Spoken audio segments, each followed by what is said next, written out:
ভারতে ইলিশ রপ্তানির জন্য চাপ থাকলেও বাংলাদেশ এখন ইলিশ আমদানিকারক দেশ। মিয়ানমার থেকে প্রতি বছর বিপুল পরিমাণ ইলিশ আমদানি হয়ে থাকে। খুচরা বিক্রেতারা বলছেন তারা সাধারণত ক্রেতাদের কাছে বিদেশি ইলিশের কথা স্বীকার করেন না। নববর্ষকে কেন্দ্র করে মিয়ানমার থেকে 100 কন্টেইনার ইলিশ আমদানি করা হয়েছে। শওকত মিল্টনের ধারাবাহিক প্রতিবেদনের শেষ পর্ব ছবি তুলেছেন কৃষ্ণদে আকাশ। বাংলাদেশের ইলিশের খ্যাতি জগৎজোড়া। তবে বাংলাদেশ ছাড়াও মায়ানমার, ভারতেও ইলিশ পাওয়া যায়। তারপরেও ভারতে, বিশেষ করে পশ্চিম বাংলায় বাংলাদেশের ইলিশের বিশেষ চাহিদা রয়েছে। বলা হয়ে থাকে, পশ্চিম বাংলার জামাই ষষ্ঠী পার্বণ বাংলাদেশের ইলিশ ছাড়া জমে না। তবে নানা কারণে ভারতে ইলিশ রপ্তানি বন্ধ রয়েছে। সম্প্রতি বর্তমান সরকার এই সিদ্ধান্ত পুনর্বিবেচনা করছে বলে জানা গেছে। দেশে যে পরিমাণ ইলিশ ধরা পড়ে তার প্রায় ৭৫% আসে বৃহত্তর বরিশাল অঞ্চলের বিভিন্ন নদী থেকে, মূলত মেঘনা নদীর বিভিন্ন শাখা থেকে। একসময় পদ্মার ইলিশের খ্যাতি থাকলেও মৃতপ্রায় পদ্মা থেকে এখন আর তেমন ইলিশ পাওয়া যায় না। অবিশ্বাস্য হলেও সত্য, দেশে এখন ইলিশ আমদানি হচ্ছে।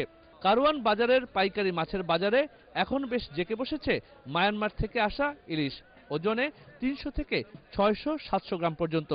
সাধারণত ১০ কেজির প্যাকেটে ইলিশ আসে এদেশে। এই ইলিশ নিয়ে খোদ বিক্রেতারাও খুশি নন। তারা মায়ানমারের ইলিশ বলেও তা বিক্রি করেন না। এই ইলিশই নতুন বছরের প্রথম দিনে পদ্মার ইলিশ বলে বিক্রেতার কথায় আস্থা রেখে কিনবেন কেউ কেউ। আসলে পদ্মার মাছ না, বারবার মাছ, ওই পলেস্টারের মাছ খেয়ে বেশি বরকের মাছ। মায়ানমার ইলিশ এটা কর না, বেশি মজা লাগে না। এক মাস ধরে বেচা কেনা হইতেছে।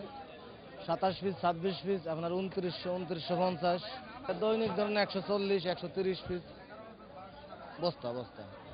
খোঁজ নিয়ে জানা গেছে, ইলিশ আমদানিকারকের সংখ্যা ১০-১২ জন হলেও ৪-৫টি প্রতিষ্ঠানই বেশি আমদানি করে থাকে। ইলিশ আমদানিকারকরা জানিয়েছেন, পয়লা বৈশাখকে সামনে রেখে প্রায় ১২০ টন ইলিশ আমদানি করা হয়েছে।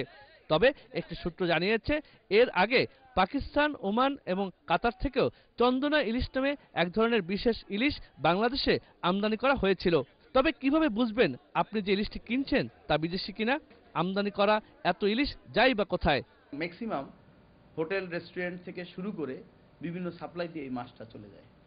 এই কারণেই মধ্যবিত্তরাও, আপনি বারবার মাছটা দেখলেও চিনতে পারবেন যে আপনার চোখটা বসে গেছে বা চোখটা বেশি করে লাল, এবং মাছের পেটের কাছ থেকে একটু ব্লাডের মতন বের হচ্ছে। মিয়ানমার থেকে আমার এসেছে মোট ২০ কন্টেনারের মতো, এবং অন্য সব পার্টি মিলে মোর দেন 100 কন্টেনার মাছ এসেছে। পয়লা বৈশাখে ইলিশ খাওয়ার জন্য মুখিয়ে থাকা বাঙালির অনেকেই জানেন না যে মায়ানমারের ইলিশে বাজার ৬ লাভ হয়ে গেছে। পদ্মার ইলিশের নামে অনেকেই তারা এই ধরনের ইলিশ কিনছেন।